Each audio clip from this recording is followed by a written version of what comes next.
yitwa Damini Egunonwa Ogulu, ariko nanone yitwa African Giant Odogo, ndetse n'andi menshi. Yavutse ku itariki ya 2 y'ukwezi kwa 7 mu 1991.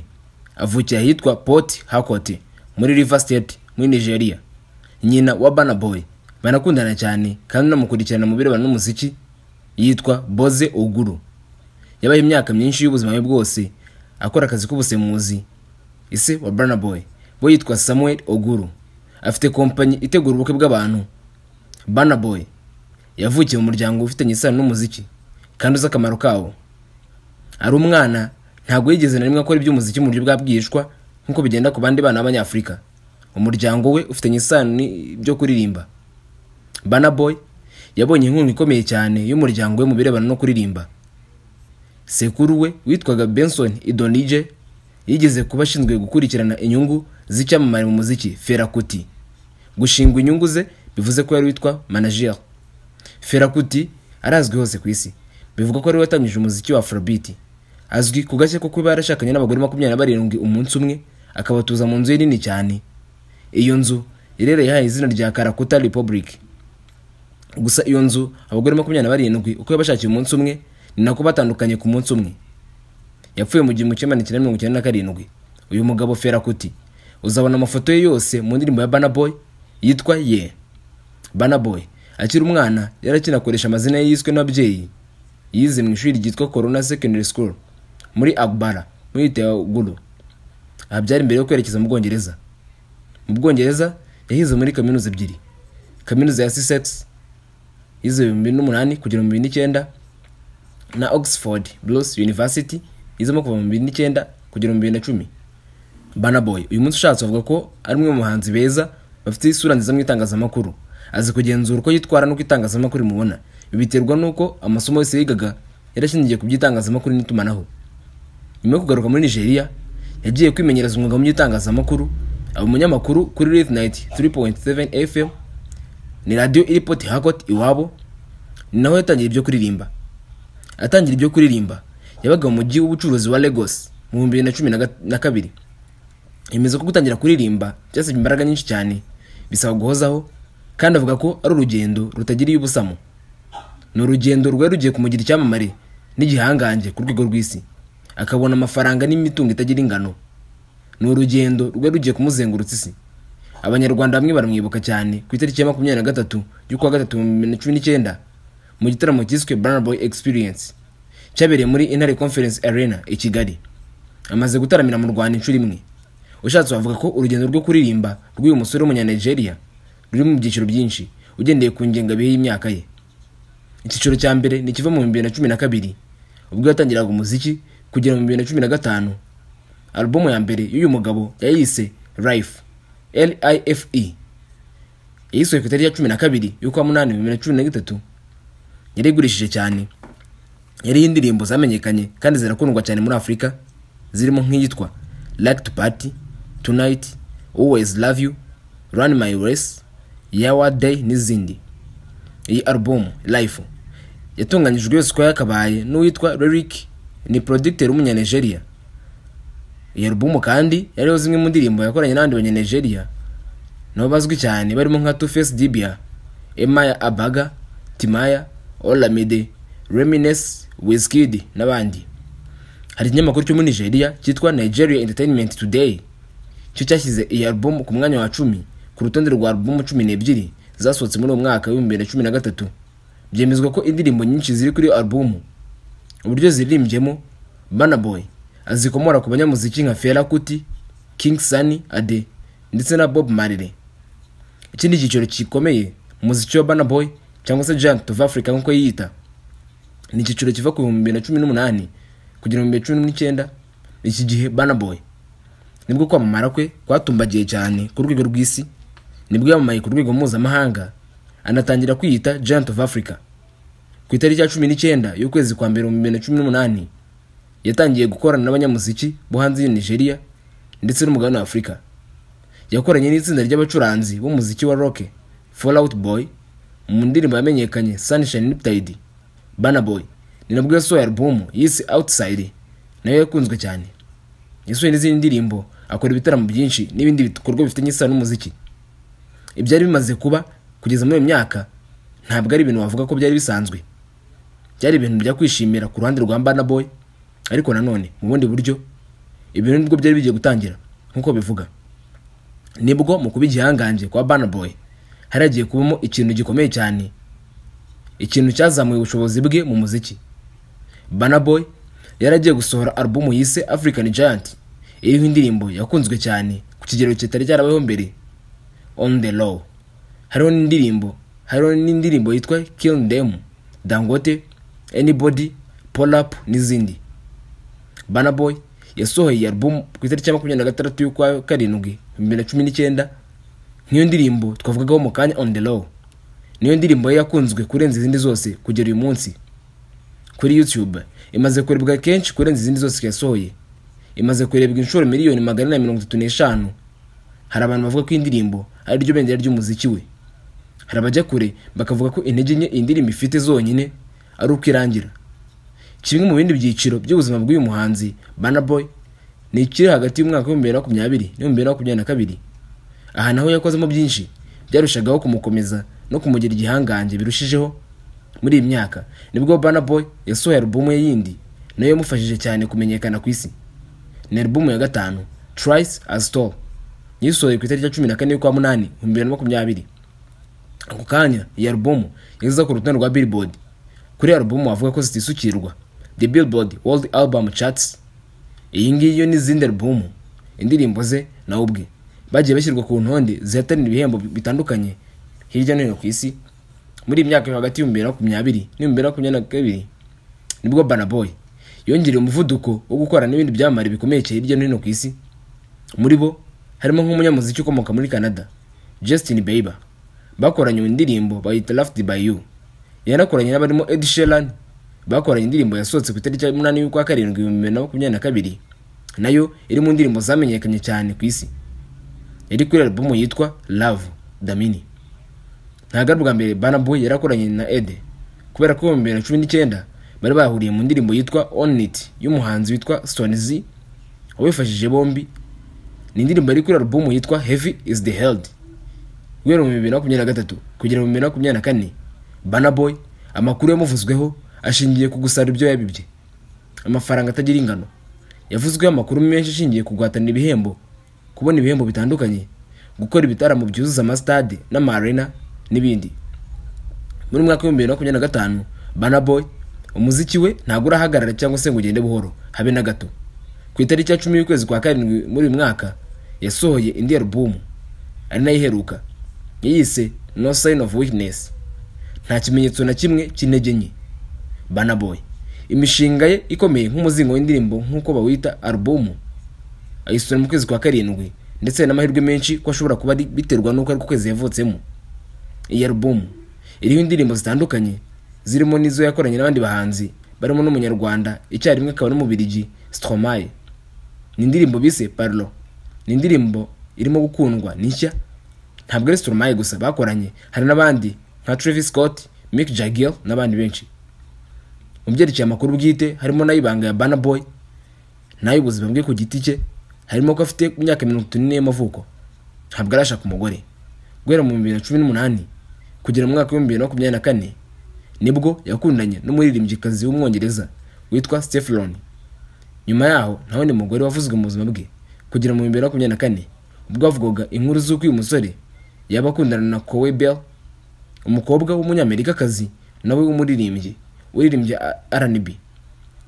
Yari nyuma y'amashusho yafatiwe Lagos yakwiriye ku mbuga nkoranyambaga agaragaza Burna Boy n'uyu mukobwa w'umunyamerikakazi. Aya makuru yaje ku inkuru impamo ku itariki ya 7 y'ukwezi kwa 2025 ku munsi w'abakundanye. Icyo gihe nabwo Burna Boy n'uyu Chloe Bell bagaragaye basohokanye, buri wese arimo yita ku wundi badatinya amaso y'ababubona.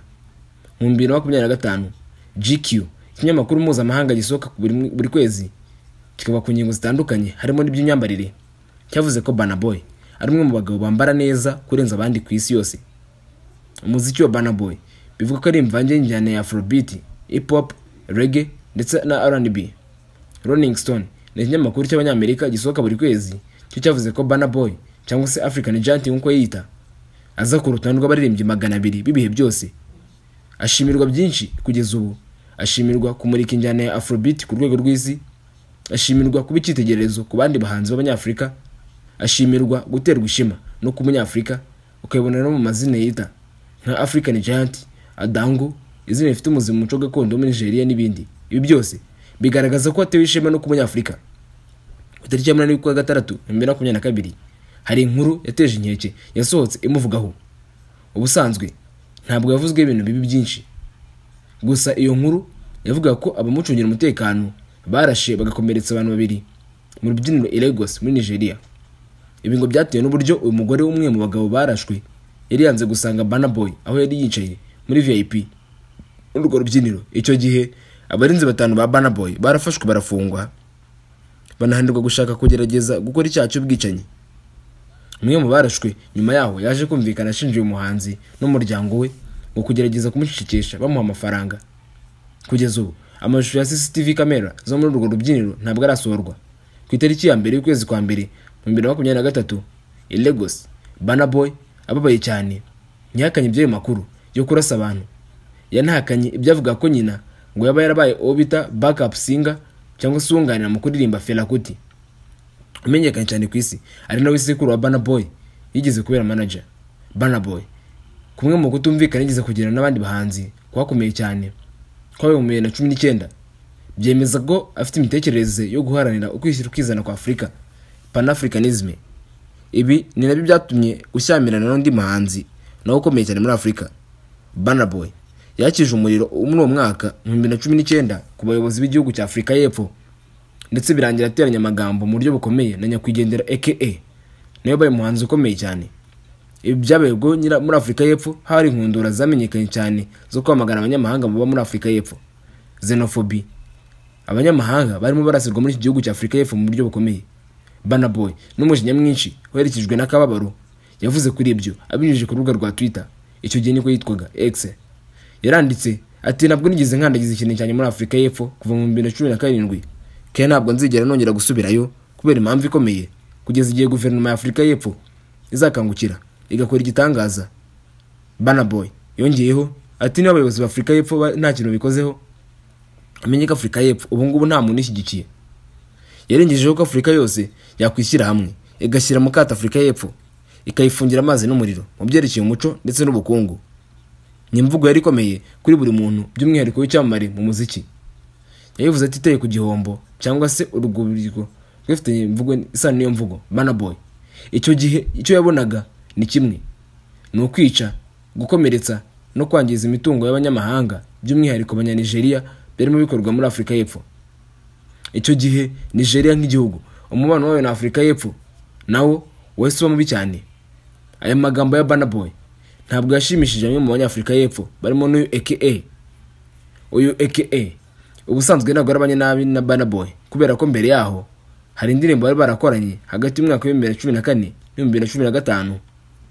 Indirimbo zirimo All Eyes on Me ya AKA yifashijemo Burna Boy, yitwa The LES bayisohoye ku itariki ya 22 y'ukwa 10 2014. Harimo kandi n'izindi nka Birthday, Bades n'izindi. AKA nawe yese asubiza amagambo yo kurengera igihugu cye. Ibyatumye Burna Boy avuga ko bombi nibongera guhura bazafatana amashati. Ati ubutani duhura uza afite itsinda rigari rikurindira umutekano muvandimwe, ndabirahirira niyo kizakunkiza. Burna Boy mu 2019 hari igitaramo cyitwa African Unite yagomba gukora muri Afrika y'Epfo, ariko birangira gisheshwe kubera umwuka mubi. Icyo gihe Abanyafrika y'Epfo guhera kuri AKA bamusabye gusaba imbabazi bwo gukora icyo babonaga nko kwibasira igihugu cyabo. Banamwibutsa ko mu rugendo rwe rwo kuririmba Abanyafrika y'Epfo bamushyigikiye cyane. Yatinze gusaba izo mbabazi, ariko nyuma ageze arabikora. Iyi ngingo y'ibyabaye muri Afrika y'Epfo Burna Boy yanayiririmbyeho mu ndirimbo ze, by'umwihariko mu ndirimbo yise Another Story, by'umwihariko mu ndirimbo yiswe kuri album ya African Giant. Album iriho indirimbo zimwe na zimwe zivuga ku ngingo zikomeye nka ruswa, ubukoroni, akayengana muri Afrika n'ibindi. Kubiririmbaho yabitewe na xenophobia cyangwa se urwago ku banyamahanga rwo muri Afrika y'Epfo, ndetse n'imitekerereze ye yo guharanira kwishyira ukizana kwa Afrika. Burna Boy byemezwa ko akunda ubumwe n'ubufatanye kandi agaharanira kubaka ibiraro aho gushyiraho imipaka. Burna Boy ni umuhanzi ukunda umugabane wa Afrika. Rimwe yavuze ko ahantu aba ari ku butaka bwa Afrika akumva hamuhaye amahoro ari muri Ghana. uyu Burna Boy ndetse na AKA baje kwiyunga ndetse bicuza kuba baragize amakimbirane akamenyekana mu bafana babo. AKA hagati y'umwaka wa 2020 na 2022 yaragize ati ntabwo nigeze nanga Burna Boy, icyo nakoze gusa Burna Boy yatwaye igihembo cya Grammy cya mbere. AKA yumvikana avuga ko yahoze abizi kuri ya muhungu adasanzwe, ati mbega umwami. Nyuma yaje no gutangaza ko bombi nta kibazo noneho bafitanye, ati nta kibazo mfitanye na Burna Boy habe namba, Imana ihe umugisha umuvandimwe wanjye. Hari mu kwa 12 2022 2023 AKA yaje kurasirwa muri Afurika y'Epfo arapfa. Hari mu kwa 2 2023 Burna Boy byaramubabaje cyane, atanga ubutumwa bw'akababaro ati nabwo nifuzaga ko birangira gutya, sinifuza kwapfa. Yibukije abafana ko bombi ari abavandimwe nubwo badahuje igihugu. Burna Boy yanamenyekanye mu gukora ubuvugizi ku bantu bamwe ku ngingo benshi badatinyuka kuvugaho. Mu 2020 yateye hejuru atanga umusanzu muri gahunda yo mu gihugu yamenyekanye nka NSARS. Yari imyigaragambyo ikomeye cyane yamaganaga polisi ya Nigeria kubirebana no guhotera abaturage. Aha yamaganye ibikorwa byo kurasa kubigaragambya, yamagana imiyoborere mibi muri Nigeria, ruswa ndetse no kurenganya kwa polisi. SARS wari umutwe wo mu gipolisi cya Nigeria urashinzwe mu myaka za 90 kugira ngo urwanye ibyaha birimo ubujura, kubwitwaje intwaro n'ibindi. Uyu mutwe wa polisi waje gushinjwa kurenganya abaturage, by'umwihariko urubyiruko rwa Nigeria. Ubahoteraga abajene hagendewe ku buryo bagaragara. Uru rwego cyangwa se uyu mutwe wa polisi ngo yibasiyaga abafite ibishushanyo ku mibiri yabo cyangwa se tatuwaje, abafite imisatsi iboshye cyangwa se ibisage, abafite ibikoresho by'ikoranabuhanga bihenze nka iPhone n'ibindi. Abagize uyu mutwe wa polisi ngo bakikubona ibyo byako kanya wabaye umunyabyaha, wabaye bugaye mujura, wabagubaye umukandida ku mwanya wo gukora ibintu rw'icerubozo, gufungwa bidakurikije amategeko n'ibindi. Guhera kuri Burna Boy ibi barabyamaganye, bituma n'uyu mutwe wa SARS uvanwaho usimbuzwa umutwe mushya wa polisi witwa SWAT. Hatanzwe kandi impozamarira ku bahohotewe. Uyu muhanzi amaze gutwara ibihembo byinshi kandi bikomeye abakora umuziki benshi bifuza. Harimo igihembo cya Grammy Awards cya album ye Twice as Tall. Hari kandi igihembo cya BET Awards yahawe kizwi nka Best International Act 2023 muri Billboard Music, ihembwe nk'umuhanzi mwiza mu njyana ya Afrobeat 2023. Yatwaye kandi ibihembo bibiri bya African Music Act 2020 ndetse na International Act 2022. Yahawe kandi ibihembo bya Hidi Afrima n'ibindi byo mu karere. Burna Boy utarigeze uhura n'ubukene mu buzima bwe bitewe n'umuryango yavutsemo, umuziki watumye aba umuherwe. Abarirwa umutungo wa miliyoni 30 z'amadolari y'Amerika. Umutungo we ukubye gatatu wa Diamond Platnumz nayo umukire muri aka karere duherutse no kuvugaho, watunze miliyoni 10. Ubwo butunzi bwose bwa Burna Boy abukesha umuziki. Ni amafaranga yakuye muri album yagurishije mu ndirimbo akora n'abandi bahanzi cyangwa se ku mbuga za internet zicuruza imiziki. Yakuye kandi amafaranga menshi mu bitaramo akorera hirya no hino ku isi. Burna Boy azwiho ko nta gitaramo ategura ngo imyanya ntishire, nagahego yihariyeho. Bimwe mu bitaramo bye byamenyekanye ku isi kubera ko baje kumureba buzuye za stade za arena. Ni nko mu gitaramo yakoreye Madison Square Garden i New York. Igitaramo cyabaye ku itariki 28 y'ukwa 4 2022. Ataramira abantu 20,749. Ni igitaramo kandi yakoreye Auto Arena mu Bwongereza cyabaye ku itariki 27 y'ukwezi kwa 8 2021. Imyanya 2020 yose yarashize. Ikindi gitaramo cyabereye Paris na Defense Arena cyabaye ku itariki 25 2023. Ahataramiye abantu 36. Burna Boy iyo mutumiye mu gitaramo bivuga ko umwishyura ibihumbi biri hagati ya 300 na miliyoni y'amadolari bitewe n'ahantu igitaramo kizabera n'interi hari. Niyo muhanzi uhenze ku mugabane wa Afurika. Agaragara no ku rutonde rw'abahanzi bakize muri Afurika kubera ko ari ku mwanya wa 7. N'urutonde ku mwanya wa mbere hari umunya Senegal Youssou N'Dour ubarwa imitungo ya miliyoni 150 z'amadolari, hagaturigirwa na Akon ubarwa umutungo wa miliyoni 40 z'amadolari. Burna Boy akorana ubucuruzi n'ibigo bisanzwe bikoye mu rwego mpuzamahanga nka Pepsi, Chippa Cash, Star Rugby, Apple Music n'abandi. Hana akora amafaranga menshi cyane. Afite imitungo mu mijyi ikomeye nka Lagos, London ndetse na Lekki. Azwiho gukora imodoka zihenze. Afite imodoka nka Ferrari 458 ya Lamborghini Urus, Rolls-Royce Dawn ndetse na Mercedes Benz G-Wagon. Mu magambo make, Burna Boy ni igitekerezo cy'uburyo bwo guhirwa no kwamamara